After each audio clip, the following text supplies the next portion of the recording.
Hey everyone, coming at you from my truck today. Just sitting here for a minute and was thinking, and some other videos that prompted me to make this one, thanks to Modern Frontiersman Josh and his contest video going on right now. So go check out that video.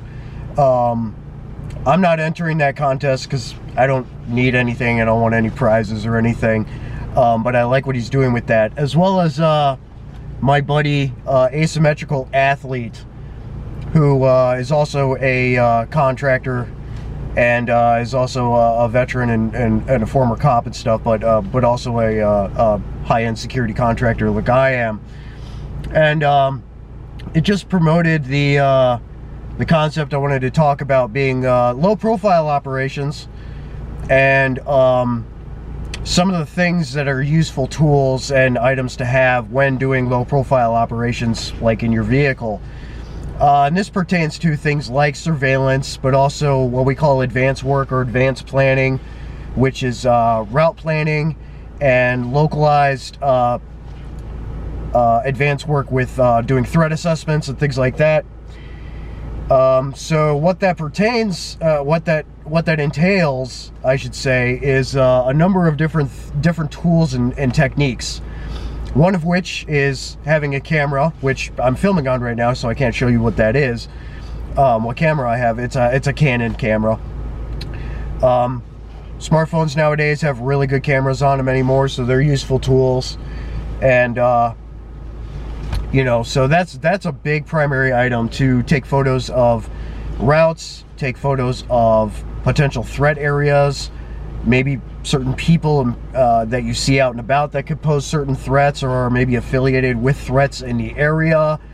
This is common, you know, getting photos of lookouts and corner points for, say you're in Mexico, cartel activity, or even domestically if something were to kick off and you're seeing a bunch of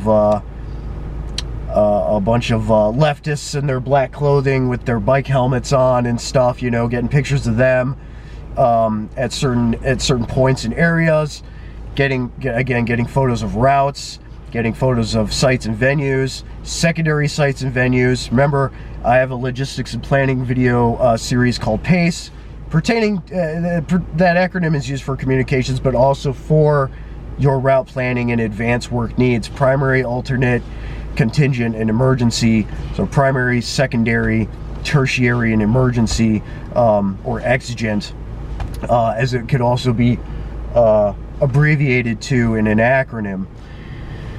So that's one tool, is your camera, for utilizing those various things, or a good camera on your phone and things like that. Another one is obviously a pen and notepad, a Ride in the Rain, or just a good notepad and pens to write down notes. Also markers and things, along with a map to mark things on a map, do route planning, mark danger areas, things like that. Another useful tool is binoculars, or a rangefinder if you want to use kind of a handheld rangefinder kind of thing. Either or, very useful for advanced work, surveillance, route planning, things like that, okay? For obvious reasons, you can use it to look at distance, you can use it to be further away from a target area, to get eyes on and make some documentation and things like that. A voice recorder, or using a camcorder function on your phone or camera, is also useful to make notes for yourself to revert back to, especially for a driver, because he's got to focus on driving, but he can make observations and make notes as well. So audio recording and video recording is also useful for that, apart from getting photo and video of target areas, your routes, and things like that. Other tools, of course, you know, doing this kind of thing, generally you're armed, whether that's with a pistol or something with a little more firepower, be it a PDW or a PCC or a rifle of some kind, things like that. Obviously essential and useful tools that you're going to need for yourself, right? For defense purposes. Appropriate attire and clothing. You don't want to stand out, so you don't necessarily want to wear brightly colored clothing, but you also don't want to wear clothing that's going to really indicate you as an obvious person doing a thing. That's somewhat subjective and based on the environment that you're in. I've done a video on low profile clothing before and talked about a nuance of things. A lot of the time, you know, just wearing a dressing down, wearing a jacket, button-up shirt, a hoodie, like all that kind of stuff is good, and that works well. As far as hats go, you know, a slightly tactical branded hat, this doesn't stand out all that much, but something low profile, right? Just something that's not very conspicuous. Excuse me, still a little sick, but I gotta get out and do the things, right? As everyone should. Notice that even as a driver, I'm always looking around and being alert of my surroundings while being alert as a driver. I am parked right now, but you feel two roles as a driver. Obviously, you're the driver. You have to do driver things. But also, you're an additional set of eyes and a primary set of eyes. Because you have to pay attention as a driver, you always have to be aware of your surroundings. That includes whether you are stopped or whether you're on the move. And in advance work and things like that, like, it's important. The driver's going to have a lot of good observations apart from, excuse me, the other people in the vehicle.